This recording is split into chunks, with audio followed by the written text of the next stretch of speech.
Salam sejahtera, nama saya Beth Nicolin dan saya merupakan pelajar dari kelas Music E. Nomor angka giliran saya adalah 2024 2323 10101 dan tajuk lagu pilihan saya dan lagu yang telah saya gubah adalah Jong Jong Inai yang merupakan lagu rakyat di negara Malaysia. Dalam analisis gubahan saya ini, terdapat 7 elemen muzik yaitu melodi, irama, harmoni, dinamik, tekstur, timbre, dan form lagu. Dan diikuti juga dengan penggunaan jenis meter.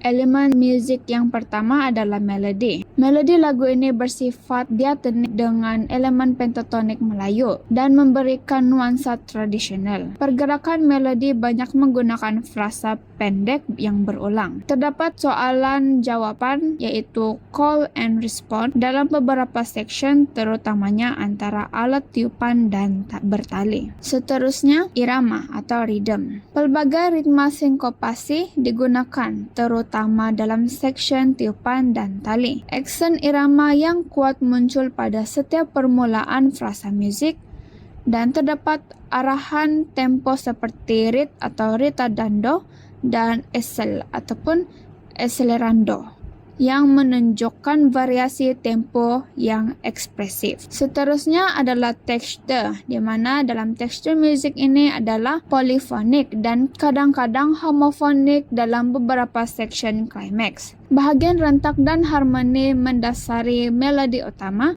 dan menjadikan muzik ini lebih berlapis. Seterusnya adalah harmoni. Tanda nada utama dalam lagu ini adalah G minor dan sekiranya kita sekilas pandang, kita tahu bahwa 2 flat merupakan key signature bagi B flat major, tetapi dalam lagu ini setelah menggunakan G minor iaitu relative minor kepada B flat major. Harmoni digunakan dengan progresi, modern dan dramatik dan kadangkala disertai dengan disonan yang terancang dan terdapat penekanan pada chord minor yang melambangkan emosi dan kesuraman dalam karya ini. Seterusnya adalah bentuk ataupun form. Lagu ini menggunakan bentuk rondo dan variasi dengan struktur umum, yaitu intro, section A, section B, E, C, E, dan akhir sekali adalah D. Dan setiap section menunjukkan perubahan dinamik, orkestrasi dan tekstur. Seterusnya merupakan dinamik.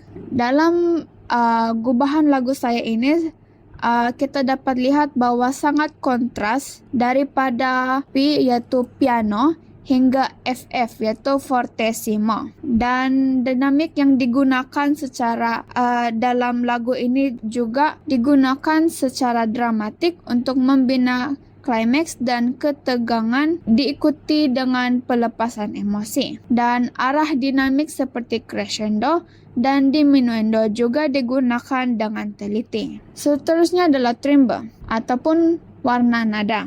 Dalam lagu ini, timbre sangat kaya kerana penggunaan pelbagai instrumen, di mana terdapat section woodwind iaitu yang terdiri daripada instrumen flute, oboe, clarinet dan seterusnya. Terdapat juga instrumen dari brass section yaitu contohnya horn, trumpet, trombon dan tuba. Dari string family yaitu violin, viola, cello dan double bass. Dan dalam gubahan saya ini setelah menggunakan 2 violin yaitu violin 1 dan violin 2. Seterusnya saya juga menggunakan percussion seperti timpani dan cymbal.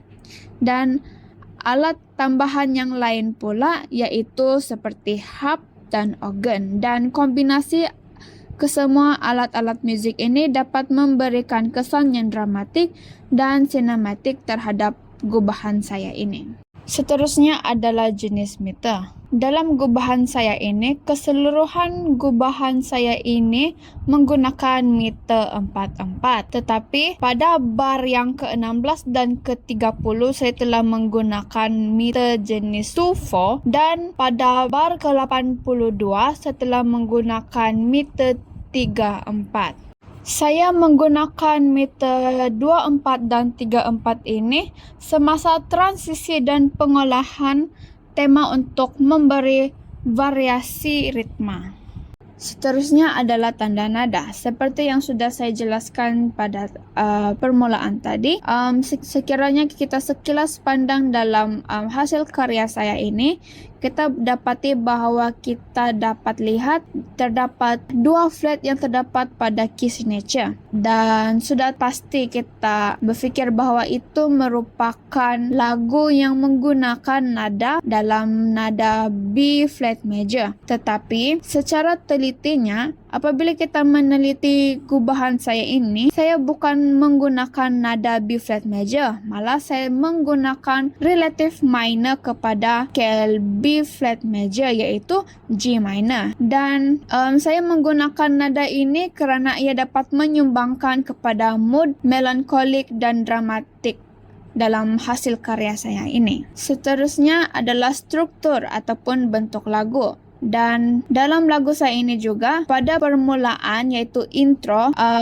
di mana orkestra ataupun kesemua alat memainkan motif ataupun tema, iaitu lagu Jong Jong Inai. Dan bahagian yang kedua iaitu saya masih menggunakan tema utama di mana saya membuat pengulangan, tetapi saya mengolah melodi tersebut. Dan bahagian B pula terdapat kontras dengan melodi baru dan terdapat juga perubahan dinamik. Seterusnya saya beralih kepada iaitu saya mengulang tema utama. Dan seterusnya adalah C, di mana di sini merupakan bahagian perkembangan, dan seterusnya saya ulang semula tema utama dengan variasi yang lain sedikit, dan akhir sekali saya menutup lagu gubahan saya ini dengan penuh dramatik serta klimaks yang sangat besar. Jadi, marilah kita saksikan marilah kita saksikan dan mendengar hasil karya saya ini, hasil karya gubahan saya ini.